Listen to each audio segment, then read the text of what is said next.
கடல் வாழ் உயிரினங்களுக்கு மனிதன் அமைத்து கொடுக்கும் 7000 வீடுகள்.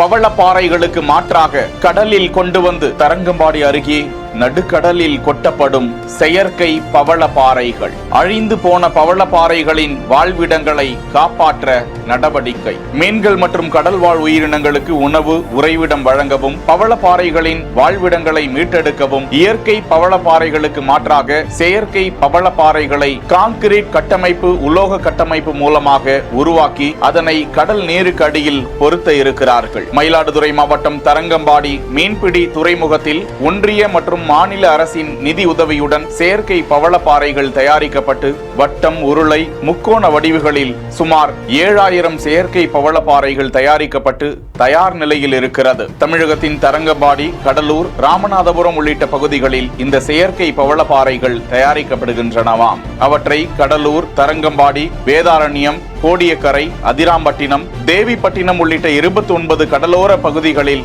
ஆழ்கடலுக்குள் பொருத்தப்பட இருப்பதாக தகவல்கள் கூறுகின்றன. செய்திகளை வழங்குவோர் மெட்வே ஹாஸ்பிட்டல்ஸ் வழங்கும் பிஹைண்ட் வுட்ஸின் முத்தமழை சின்மயியின் லைவ் இன் கான்சர்ட் ஆகஸ்ட் 2ஆம் தேதி விஜிபி கோல்டன் பீச் ரிசார்ட்டில் நடைபெற உள்ளது. இதற்கான டிக்கெட்டுகளை BookMyShow, District by Zomato, கின் ஆகிய ஆப்களில் புக் செய்து கொள்ளலாம். இணைந்திருங்கள் பிஹைண்ட் வுட்ஸ் செய்தியோடு.